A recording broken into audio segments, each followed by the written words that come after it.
Welcome to the Mom Owned and Operated podcast, the podcast about moms and for moms, where we have candid conversations about running a business, raising a family, and remembering ourselves. I'm your host, Rita Suzanne, a single mom of four, digital strategist, and provider of no-nonsense business strategies and tactics.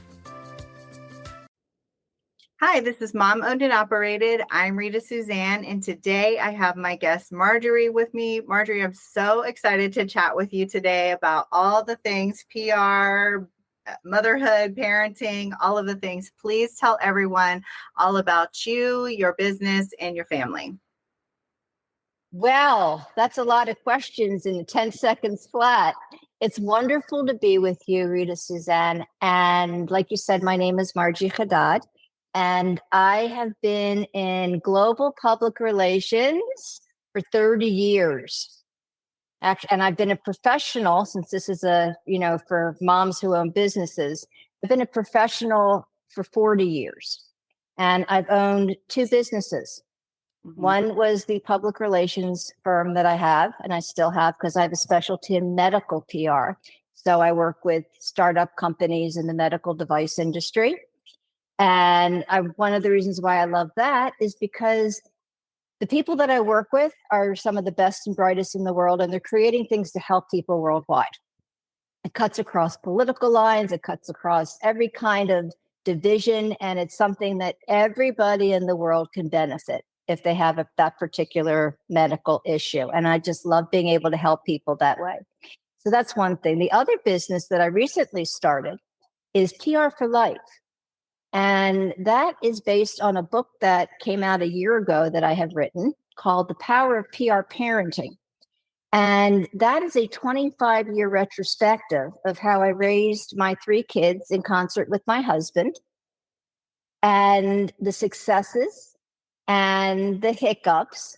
But what makes it different is that it's how I use my public relations superpowers, my skills, strategies, tactics, all that stuff that we use at the office every single day with our clients. I brought all that stuff at home. And instead of wearing different hats, like, we're told to wear your work hat, wear your mom hat, wear your wife hat, wear your sister hat, et cetera, I said, heck, I don't have time for this. I'm going to wear one hat. And I'm going to bring my full self to whatever I do. And hopefully who's ever in my company can benefit from whatever skill sets I can contribute. And so that's what's in the book. It's personal stories, it's professional stories, and then it's how you can do the same using your professional skills, including your PR skills. And don't tell me you don't have them, because you do. Because if you communicate with anybody during the day, you have PR skills. You choose your words, you choose your tone, you choose your delivery in order to share a key message to achieve a goal. Mm-hmm. Even if it is pass the mustard, please, or you're trying to get your dry cleaning done on rush as opposed to 5 days from now, or something huge, and everything in between. So that's kind of what I'm doing, spreading the PR parenting love, if you will, through speaking engagements worldwide.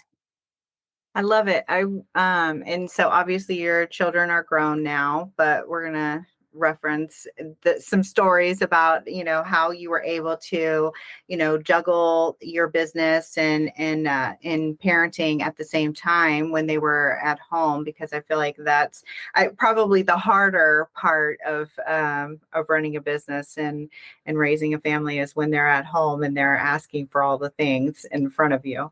So, let's talk a little bit about how you use PR in your parenting. Like, can you give us an example of something, so that we can kind of make it a little bit more relatable to our daily?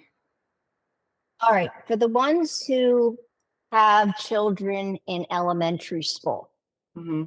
And this is also applicable to anyone who has older kids, because this is something that once you exercise this approach or strategy, You can use this continuously in whatever interaction you have when you're giving your opinion on something. All right. In the first grade, 2 things happen that are natural. What are they? Academically and biologically. You want to take a guess? No. Okay. So, academically, in first grade, this is when the kids learn sentence construction: subject, verb, direct object, etc. Whatever. Biologically, it's when the kids start to lose their baby teeth. Mm. Now, this one you're going to know the answer to. What do you do when your child loses their baby tooth? A lot of moms save them, right? Save them, or they put them under their pillow. Right. Do the And tooth. then, exactly, there's a tooth fairy visit. And may I say that the tooth fairy is international and delivers and exchanges teeth for presents all over the world. Very busy woman. So, and she has lots of kids. So, what we did at home, I did this with my husband, and it was kind of fun, was we introduced the concept of combining the academic rite of passage at school with the biological rite of passage, traditional rite of passage of losing your teeth, and the tooth fairy thing. And by combining them, we asked our children to write a letter to the tooth fairy. We turned this into a writing assignment. And it was a very natural thing because we said, look, the tooth fairy is very busy. If you want to make sure she stops and gives you what she wants, you should probably tell her and write her a request letter, like a proper one, right? And be polite. And that made sense to my kids. So they said, yeah, okay. Now they're in first grade. They don't have to write a novel, couple of lines, and then they sign their name. And they have complete control over this exercise. You just stand to the side, doing whatever you're doing, no hovering. And if they say, hey, mom, how do you spell this? Or what do you think about that? Or how do I write this? So you help them.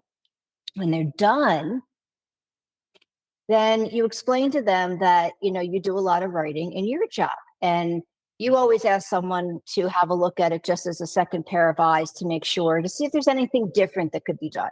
You know, that's very standard practice. And I say, and I said, or my husband would say, is it okay if we have a look? You know, because this is what we do. And they usually say, yeah, sure, have a look. Ask them to choose a pen, but not red, because red is, this is a mistake, this is awful. It doesn't feel good to look at a red mark on a paper. I know until this day, and I'm not 20 years old anymore, whenever I see something marked up in red, it still upsets me. Yeah. So I ask my kids to choose a pretty pastel color. So it's their choice again. And then if I see something I want to fix, say, you know, this is a really great first draft. Can I show you another way to do this? Now, it's another way. We didn't criticize. We didn't identify anything wrong. We're just going to show them another way to do the same thing, right? And by the end of your edit, as you're showing them alternative ways to do stuff in the paper, you might have a very pretty colored paper. And they are learning. You are guiding rather than criticizing. And then at the end of the exercise, ask them to rewrite the paper for the tooth fairy so that it's nice and clean and she can understand it without all the colored edits. And then that's what goes under the pillow with the tooth. And that's what the exchange is made with. Now, 4 things in terms of benefits. Number 1, they practice their writing. Number 2, they practice their sentence construction. So handwriting, sentence construction. They learn how to advocate for themselves, right? Because they're telling the tooth fairy what they want. And that's a skill that they're going to need for the rest of their lives, whether it's applying for a job, for university, for a scholarship, whatever it is that they need. there's going to be an application and they're going to have to advocate for themselves. So this is, say, 101, Kitty Course 101 on how to advocate for yourself. And number 4, they identify you through this process as a safe place to go for feedback. They know when they come to you in the future with a writing assignment, with a homework assignment, when you watch their performances, or when they're playing their sports and say, well, what do you think? They know that no matter what they do, they're going to hear, well, this is one way to do it. Here's another, or great job, great first try. What would you do differently next time? Mm-hmm. So there's never criticism. It's always guidance and recommendations for improvement. And I can tell you that this works because my kids, and they're in their 20s today, a little bit of a spoiler alert from the book, but my older daughter is in medical school. And to this day, when she's writing an advocation letter for herself, she's looking to do something, she'll run the letter by me just to see if I have an alternative way of wording something. Mm-hmm. Not better or worse, just another way of looking at it. And I always say, you do what you want to do. This is your letter. But if this were me, this was what I would do. So this continues on. And this was the kind of interaction we had over the years to inspire confidence and resilience. If you notice, even in this tooth fairy letter example, they already developed resilience because they wrote the letter twice. Right. They developed confidence because they saw, okay, I just improved my letter. I got a great letter now. I bet I'm going to get what I want from the tooth fairy. All right, success. So yes, confidence plus resilience equals success. It can be on very basic levels, and it can be on huge levels. Like when you grow up and, you're a mom and now you got your own kids and you're running a business, and there's nothing easy about running a business. Right. And client service and all that kind of thing. And you get a lot of no's. So how do you keep up with it if you're getting all these no's in terms of resilience? And the short of it is, public relations wise, is you make it into a game and you have some fun with it. I love that. I think that that's an important, I love the whole idea of that one, because you get to keep the letter too, right? You get to keep that experience. That's a little keepsake that you get to take away. And you also, from each time, and you kind of can see how they progress and they have grown and how they've continued to be able to advocate for themselves and ask for what they want. I think that oftentimes what I see is that a lot of women give up advocating for themselves. Their confidence starts to wane and they will stop asking for what they want. Instead, they will seek out validation from someone else to kind of push them along the way. What I want to say to that, for all the moms that are listening out there,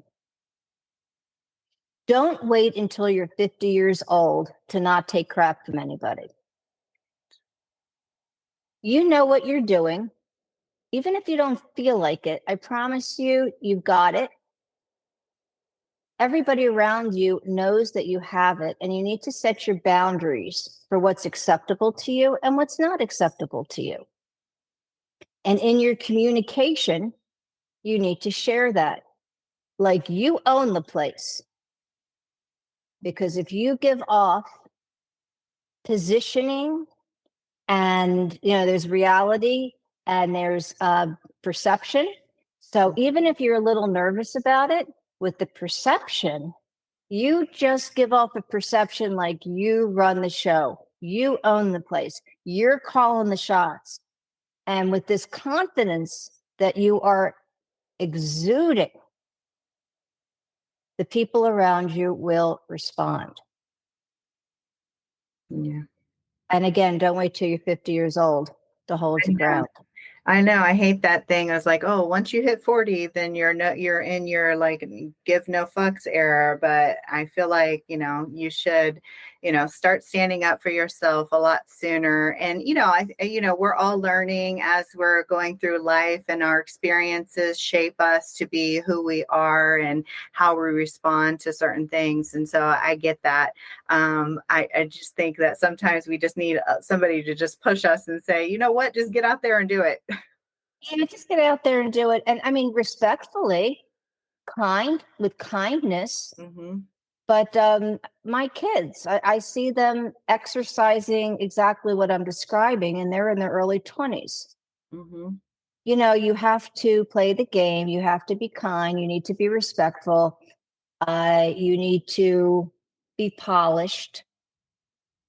And you want to do so in a way that your message will be received as intended by, I'm using PR terms again, your target market, whoever that might be, whether it's a client, whether it's a partner, it's an associate, it's a kid, it's a boss, whoever it is, your husband, your partner, whoever it is in your life that you are communicating with.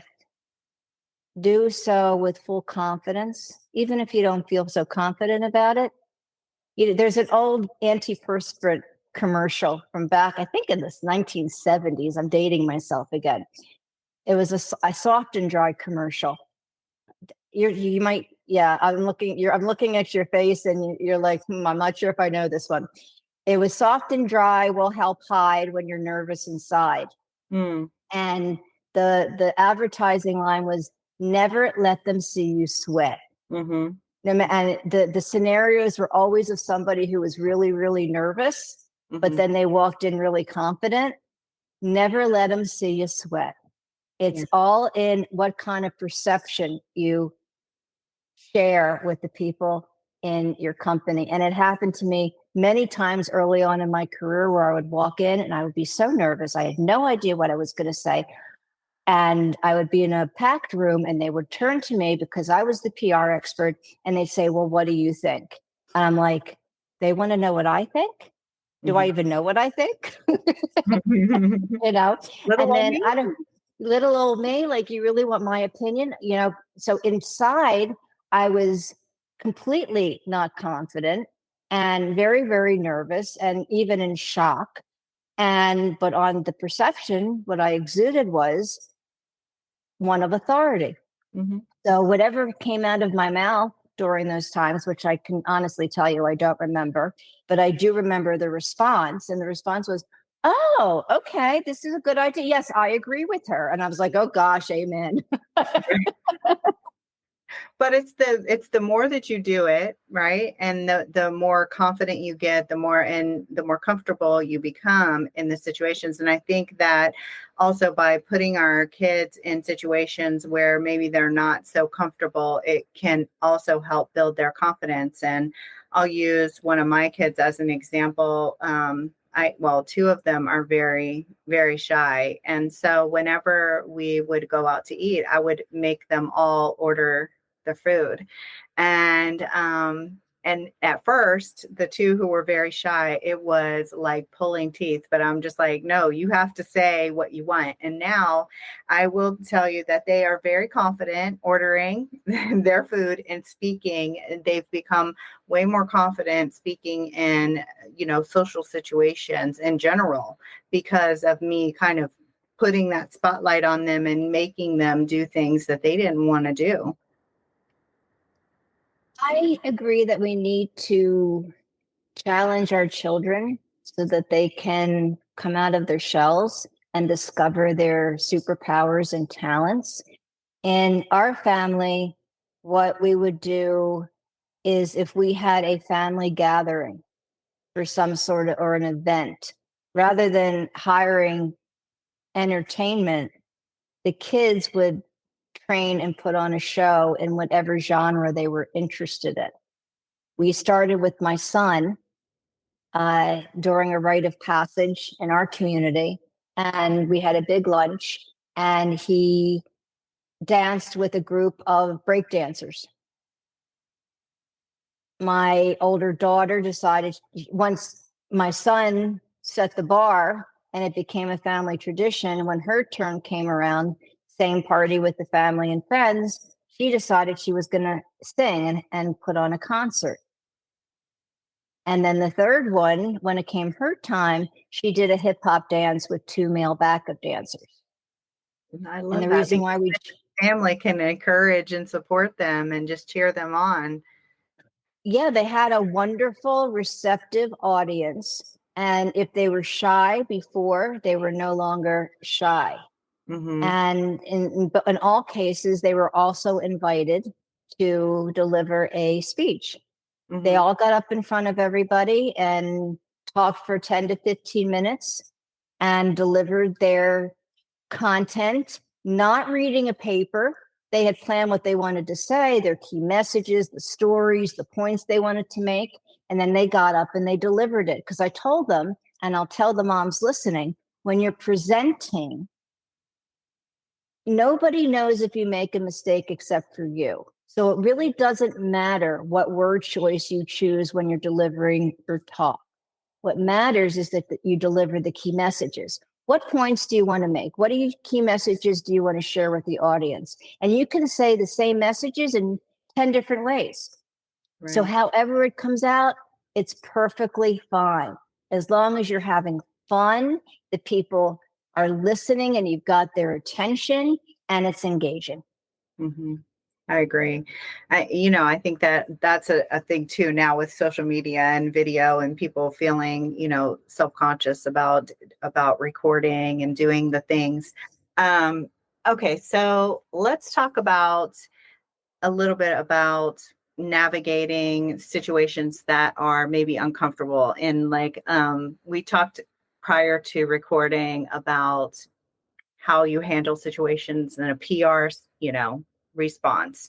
Let's talk about that a little bit because I want to talk about the book, right? And reflect on the book. And so I feel like those are some of the stories that are in the book and how we keep our cool in these tough situations. Like we talked about the playground incident and, things of that nature. So let's kind of dive into some ways that moms, and whether have their mom hat on or their business hat on, how can they keep their cool in situations that are maybe not so comfortable? Great question. One hat, please. Throw all the other hats away and just stick with the one hat. Okay. I Yes. mean, for fashion and for style, you get to have hats, but that's the only reason you have different hats, just for fun and style. But in terms of bringing you to the table, Same it's one person. hat. It's the Yeah. same person. You might have a different word choice, Hmm. but same basic principle. So now in terms of crisis management, which is what you just described, something happens at work or something happens at home. Whenever you have a crisis in public relations, think of it this way. There's a 3-step process. First, assess the situation. What's going on? Understand what you have in your hand. Number 2, strategize. What can you do to fix the situation?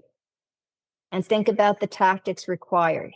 Number 3, with your team, with the help of your team, whether that's at the office or at the playground with the other moms and the kids, have your team assist you in executing the strategy you just defined. Hmm. This doesn't take 6 years. This can be all of a 30-second quick thought in your mind. I'm just blocking it out for you. And then keep your cool. If somebody is freaking out, then assign them an occupation.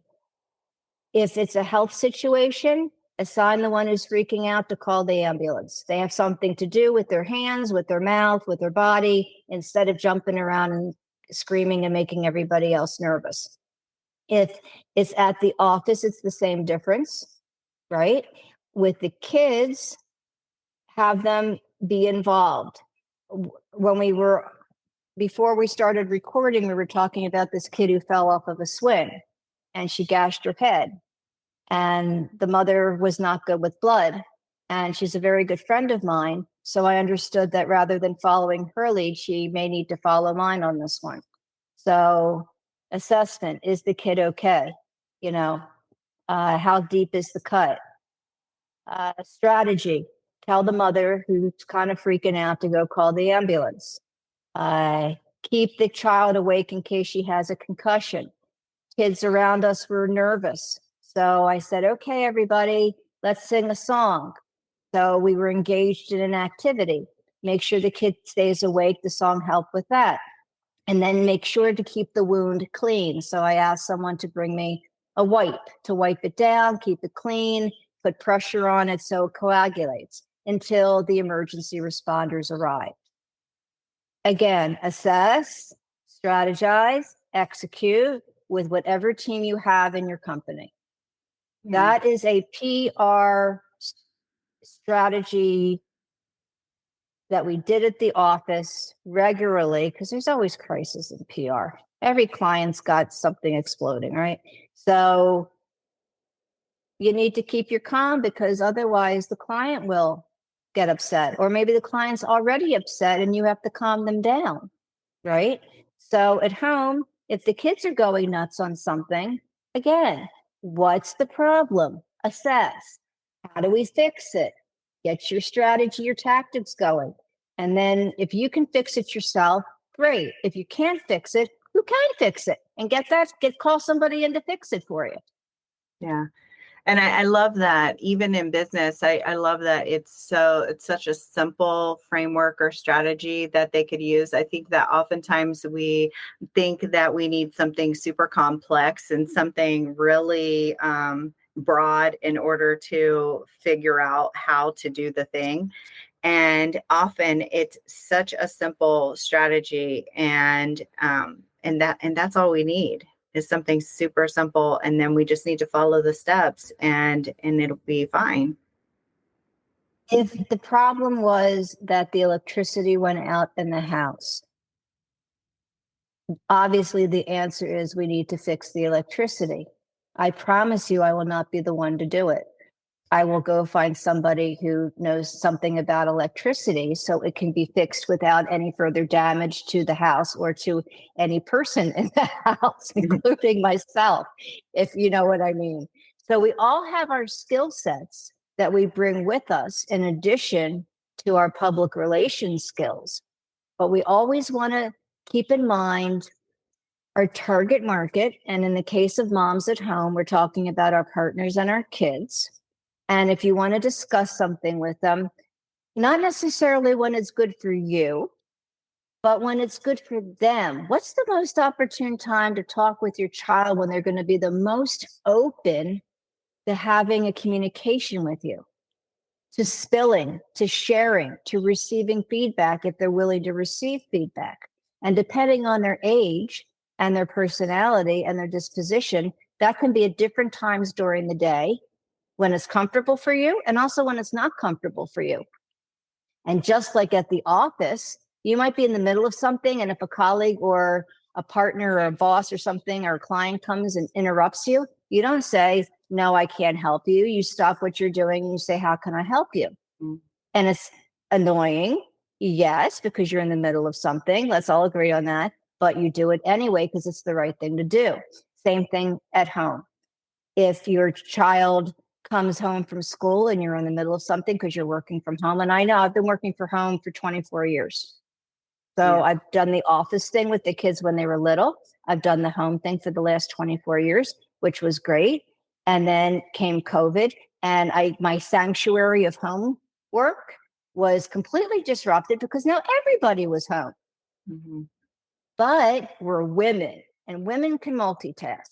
So one moment you're doing your job, the next moment you're helping your kid, the next moment you go, oh gosh, I need to make sure that the towels are washed and dried, you know? So there's all that stuff. So I always keep in mind the target market, because sometimes my kids would spill in the car. Mm-hmm. Sometimes I would be fried from the day and I'm finishing up, had my shower, I had my me time, I'm ready to go to sleep. And then I see that there's a light on in one of my kids' room. Mm-hmm. And I understand that they're up. So I go in, I sit down, anything going on. And guess what? This is their time that they want to spill. 2 o'clock in the morning, but okay, they're ready. So I was ready to go to sleep. Guess not. Right. And you know what? I'm so glad I didn't, because I learned so much. Yeah. My son, without fail, almost every night comes into my room. I'm in bed and he comes into my room and he paces and he walks back and forth and he like gives me a rundown of his entire day every Fantastic. night. Yeah. And, sometimes I'm just like, I'm so tired, but, obviously I don't want to discourage him from talking to me and being in there with me. So I never, obviously I don't say anything, but, I appreciate that he does want to come in, and especially because he's 15. So like getting a boy to even speak to you at 15 is a miracle. So Sounds like you have a wonderful relationship, and all the respect to you making yourself available when he's ready. yeah. Yeah. It's a lot. I have 4 teenagers, so I'm available whenever they need me, basically. What are their ages? 13, 14, 15, and 16. So Holy moly. yeah, I had, my 2 sons. My sons are 13 and 15. And then in 2020, my sister passed, and I have her daughters who are 14 and 16. And I kind of isolated myself after that happened. And then, because I found out that right prior to that my husband was cheating. So, and then COVID kicked in, and now I'm like a single mom of 4 kids, and it was just a whole thing. And then in January of 2021 is when I started the podcast, because I felt the need to really reconnect with other mom business owners, because I didn't know how they were able to manage all of the things, because I was struggling so hard in managing not just my business and taking care of my family. The family part, I was good. It was the business and me. I was struggling taking care of me. And so, one question that I always ask Marjorie is, what are you doing for yourself? So, I love to kind of pivot and talk a little bit about self care at the end of our podcast. I like to walk. Mhm. We have a dog, so that's always a good excuse. Oh, I have to take the dog out for a walk. And then that gives me a really great opportunity to clear my head, move my body around, breathe some fresh air. I always wear my hat. Got to protect your skin, ladies. Trust me. I was diagnosed with a little bit of skin cancer last December, which was removed. Mm, And it was caused by, I don't know if any of y'all have ever done this, but when I was a teenager, I would take baby oil all mm. over my body and hang out in the sun with a reflector like an idiot. My mom would do And that when I was, yeah, yeah. Well, that was like the cool thing to do in the late 70s, early 80s. And decades later, it came back to haunt me. So Mm, hat and sunscreen. Let this be a lesson to everybody. Don't go through the same stuff that we had to. So, and the other thing that I've started to do is go with a trainer. mhm. Uh, you can find somebody who doesn't break the bank and who can just help you and make sure you do your exercises. Yeah, The kind of thing that you wouldn't do on your own. But if somebody's looking at you and saying, you must do these squats, then you're going to do them because you're there for that purpose, right? Just to be right. healthier. The other Makes you thing that account. I do, yeah, so that's the exercise part of it. I like my coffee time in the morning. Mhm. I like my guilty pleasure. All right, I'll admit it. I like silly TV. Mm. I I just finished binging Bridgerton with my daughter.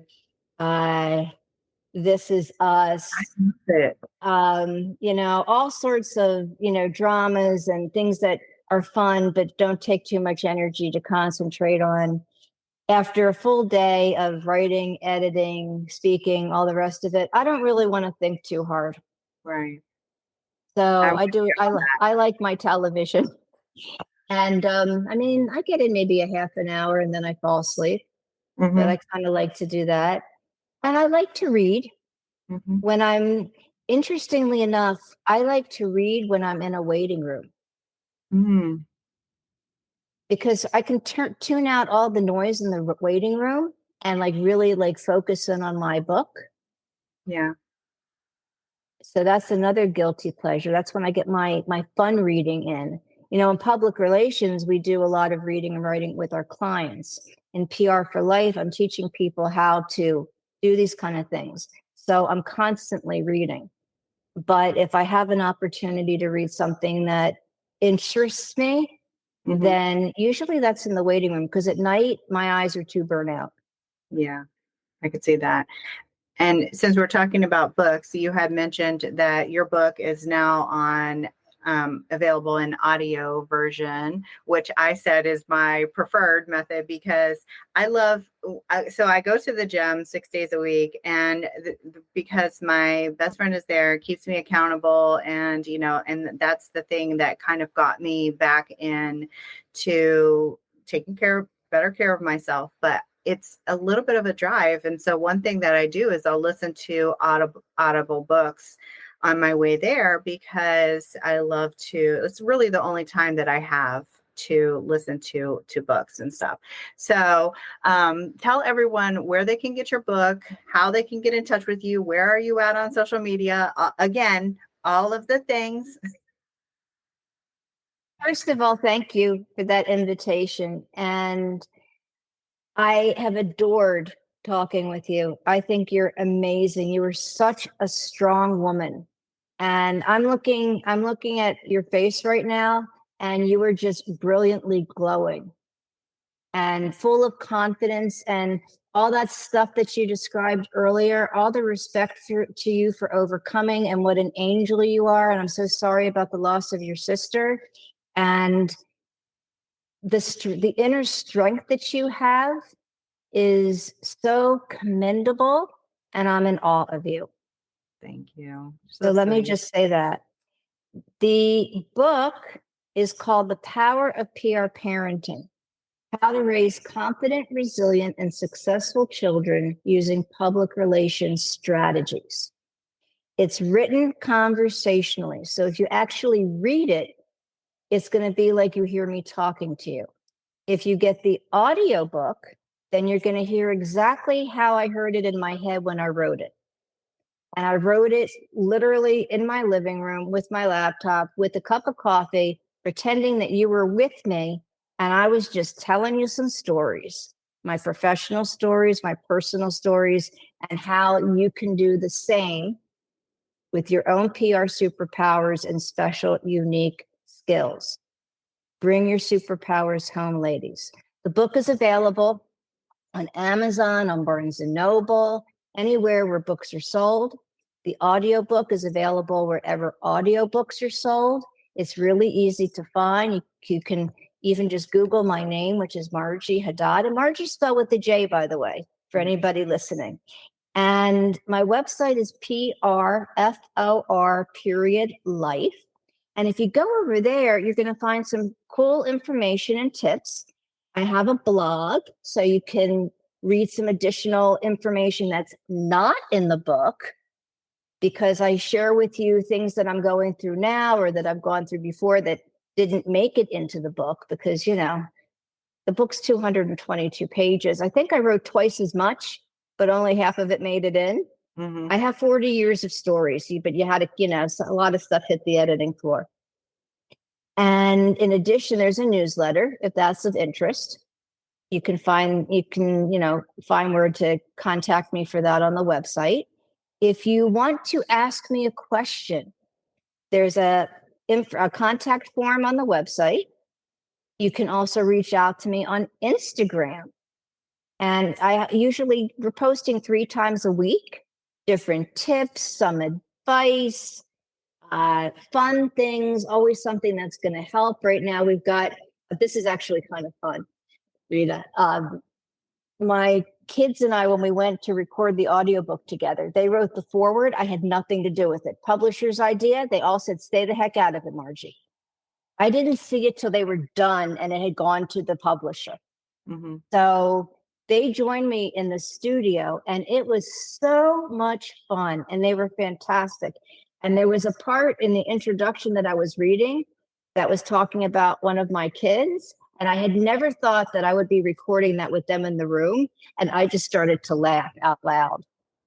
Like I totally cracked up, and then everybody else started cracking up. You won't hear that in the book, but you are going to hear when I read this about my kid, you're going to hear the laughter in my voice, which they kept. Mm-hmm.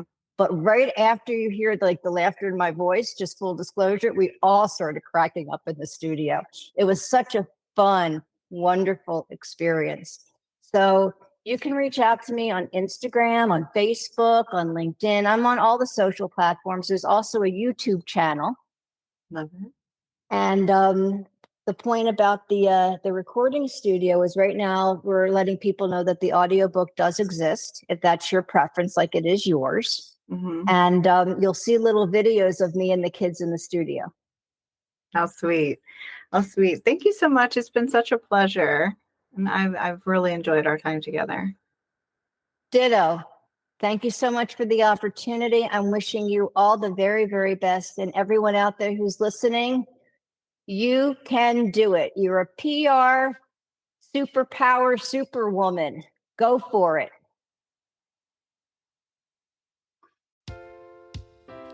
And there you have it. I want to encourage you to remember that being a mom who runs her own business is not easy. We all struggle, but just keep moving forward and don't forget to make time for yourself. As moms, we are usually the first thing to go to the bottom of the list. If your business is overwhelming you and you need real solutions, not just some sugar-coated suggestions, apply to work with me at ritasuzanne.com/apply.